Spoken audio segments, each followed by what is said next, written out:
Witam Was bardzo serdecznie, z tej strony Rafał Baran z Życia na Filipinach. Mam nadzieję, że weekend minął Wam przyjemnie, że oglądaliście mecz Polaków wczoraj, tak samo jak i ja. Zresztą u nas to było o 12 w nocy, u Was to było chyba bodajże o godzinie 17, więc całkiem nieźle. Dzisiaj jestem na farmie, przez weekend za dużo nie robiliśmy, no bo pogoda była też taka sobie w kratkę, więc za bardzo nie było jak tego robić. Natomiast jest dużo, słuchajcie, postępu, ale zacznijmy od początku.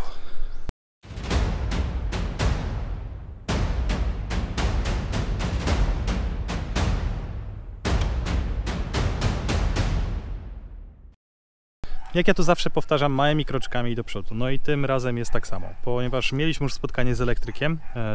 Dokładnie, słuchajcie, wczoraj przyjechał tutaj, wymierzył wszystko na całą nową instalację elektryczną. Co się też okazuje, musimy zrobić to całkowicie od nowa, no bo oczywiście ta stara instalacja, zresztą zaraz Wam ją pokażę, no nie nadaje się dosłownie do niczego.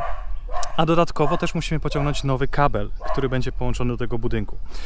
Kabel musi być pociągnięty około 85 metrów w tamtą stronę, bo tam jest słup do przypięcia Noreko. I to jest na tej zasadzie, że elektryk robi całą instalację z zainstalowaniem tak samo Jezus, jak to się nazywa? Licznika, przepraszam. Tak, licznika. Z licznika robi całą instalację, robi wszystkie bezpieczniki po drodze. Pytał się mnie, ile chce tych bezpieczników, jak chcę, żeby to było podzielone. Wytłumaczyłem mu wszystko po kolei i później Wam to też wytłumaczę, bo to jest ciekawy projekt. Dodatkowo, no oczywiście z pociągnięciem tego kabla. I co też jest ciekawe, tutaj gdzieś jest granica działki i tutaj będziemy musieli wstawić jednego słupa, takiego betonowego, nie bambusowego, żeby to wszystko podpiąć. Ale już chcę to zrobić, żeby tak to było na lata, tak jak ma być, tak jak jest zgodnie z przepisami, żeby było wszystko legalne. I dopiero wtedy, jak to będzie gotowe, kabel będzie już tam podciągnięty do tego słupa, gdzie normalnie już jest prąd, można powiedzieć, od Noreko, od tej firmy, która to dostarcza. Dopiero oni wtedy przyjeżdżają, podpinają to, no i się załatwia całą papierologię. No ale to już wtedy podobno szybko trwa. Mam taką nadzieję. Ale słuchajcie, zacznijmy jeszcze od tych przyjemnych rzeczy, które się coś zmieniły na działce, czyli na przykład to.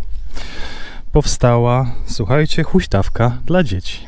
W sumie nawet nie tylko dla dzieci, bo nawet ja ją testowałem i działa całkiem sprawnie.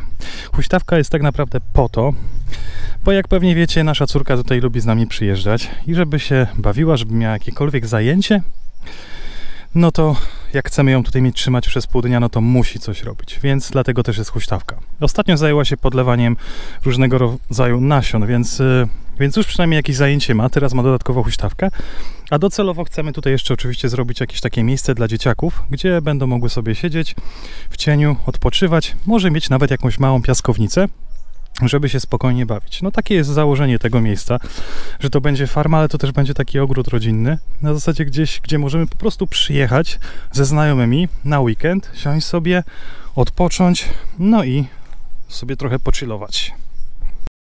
A skoro mówimy, słuchajcie, o chillowaniu, to tutaj Wam pokażę jeszcze na samym końcu, bo tam jest plan, żeby postawić właśnie tą taką, jakby to powiedzieć po polsku, taką wiatę filipińską z takiego bambusa, oczywiście fajnie to zakryte, ładnie to wyglądające.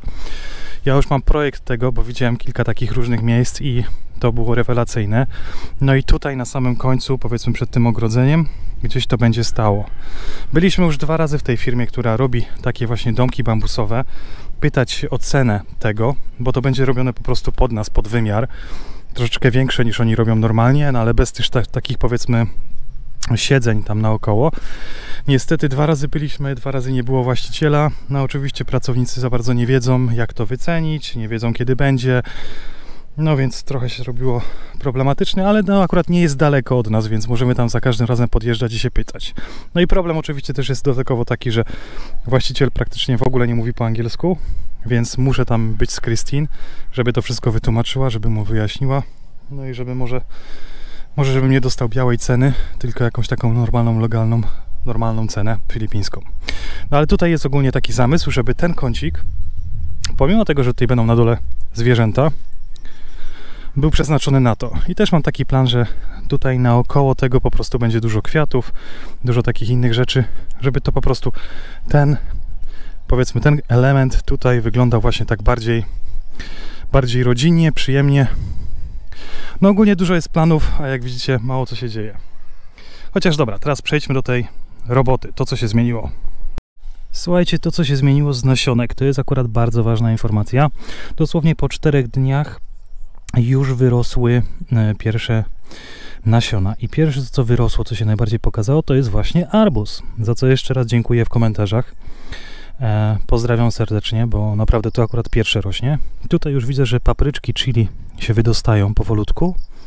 No i jeszcze co się jedno stało, to zobaczcie tutaj, bazylia zaczęła rosnąć. Na razie tylko bazylia z tych wszystkich 4 różnych, no ale już jest początek. Jest całkiem nieźle i po to też jest po 4 dniach, więc no ja jestem osobiście bardzo zadowolony. Jeszcze jakby te wszystkie 4 wyrosły, to te wszystkie 3 pozostałe to by było już rewelacja. A teraz Wam pokażę, dlaczego instalacja elektryczna musi być zmieniona całkowicie. Chcielibyście coś takiego włączać? No raczej nie. I niestety tak cała instalacja, słuchajcie, wygląda, że są to kable praktycznie na wierzchu. Tutaj jakieś przewody, tutaj jakieś przewody. No ogólnie jest masakra. Cała nowa instalacja będzie zrobiona. Nie wiem jeszcze ile nas to będzie kosztowało, ale no musi to być zrobione. I tak samo cała ta góra, to wszystko będzie wyburzone tylko jak znajdziemy w końcu jakąś konkretną firmę. Bo jak na razie miałem się spotkać z 2 firmami filipińskimi, 2 mnie wystawiły, w ogóle nie przyjechały, później powiedziały, że nie mają czasu, więc mam nadzieję, że w końcu jakąś normalną firmę znajdę. Co też, słuchajcie, ciekawe, pytałem się nawet firm, którzy mają obcokrajowcy firmy budowlane i to są naprawdę bardzo dobre firmy budowlane, które oczywiście robią to za większą kasę, ale tutaj akurat pieniądze, to jest, mówię, że powiedzmy drugorzędna sprawa. Natomiast no, oni powiedzieli, słuchaj Rafał, no nie mamy czasu, nie? Nie mamy czasu, jesteśmy tak zawaleni robotą. No bo jednak jest bardzo dużo obcokrajowców w Dumaguete i obcokrajowcy ufają też obcokrajowcom, pewnie przez to, że przynajmniej jakość tej roboty jest dobrze zrobiona. No tak jak widzicie, te ściany, one zostaną, będzie cała ta góra zmieniona i tam będzie pokój u góry też zrobiony taki. I mam nadzieję, że to się uda załatwić bardzo szybko, a to jest po prostu w stanie opłakanym. No to wszystko musi być do wywalenia. No zobaczcie, co się dzieje z tymi deskami. Przecież to jest po prostu masakra. Korniki to wszystko zjadły. A ja, słuchajcie, teraz zabieram się do roboty, więc na razie kamerę zostawię. Pokażę Wam później, co się zmieniło. Bo mamy kilka pomysłów, co teraz akurat, czym się teraz zajmiemy, żeby te roślinki szybciej i nasiona szybciej kiełkowały i rosły.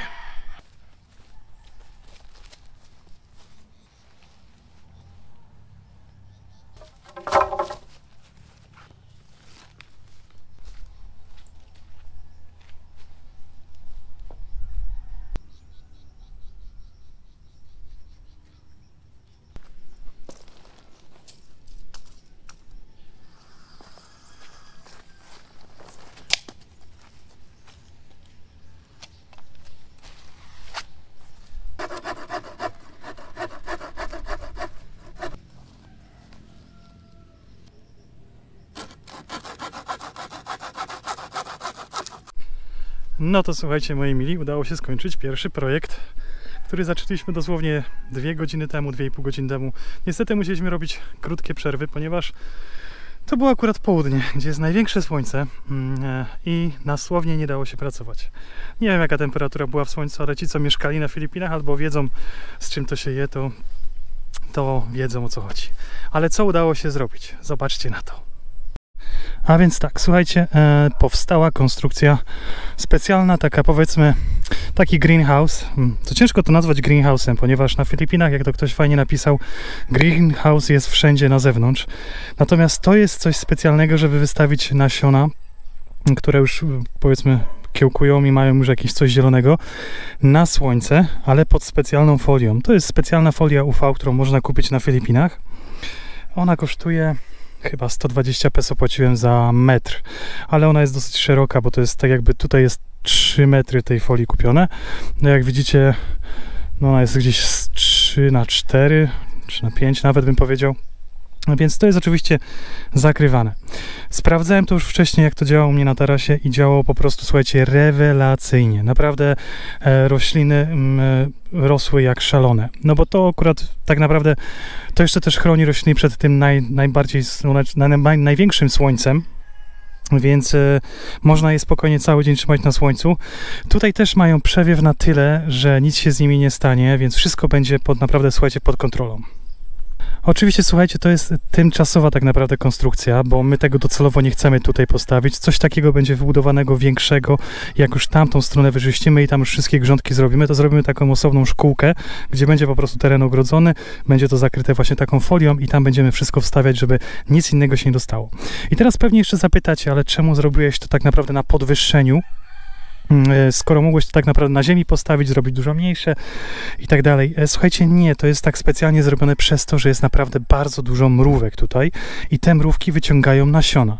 Mi się to zdarzyło już kilkukrotnie, dlatego później już nawet stawiałem specjalne takie pojemniki z wodą, nogi w pojemnikach z wodą, żeby po prostu te mrówki nie mogły się dostać do tych nasion. Bo u mnie u góry na tarasie, jak to dawniej wcześniej robiłem, to była po prostu ogromna masakra. Po paru dniach dosłownie miałem połowę nasion wyciągniętych i to po prostu nie rosło, no bo mrówki to gdzieś wyciągały. Nie wiem czemu tak to lubią. Przeważnie to były właśnie te chili albo jakieś takie inne dziwne tropikalne rzeczy. Natomiast tutaj będziemy już wiedzieć, co się dzieje. Jeżeli mrówki zaczną przychodzić, no to oczywiście będzie zaraz będziemy czymś psikać, żeby one tutaj nie wchodziły i najprawdopodobniej w ogóle popsikamy nogi tym czymś, posmarujemy, żeby one tam po prostu do tego nie szły. Oczywiście drewno do tego użyte, słuchajcie, jest za dużo, to nie powinno być na takich ale po prostu mamy to drewno i chcieliśmy je do czegoś zużyć. Ono nie jest specjalnie, słuchajcie, docięte, tak jak widzicie, bo to po prostu kawałki były, które już mieliśmy, więc chcieliśmy je jakoś tak na szybko po prostu wykorzystać, żeby w każdej chwili można było to rozłożyć i wykorzystać to drewno do czegoś innego. No i słuchajcie, muszę wam jeszcze coś pokazać, bo akurat teraz wypłynął ciekawy temat.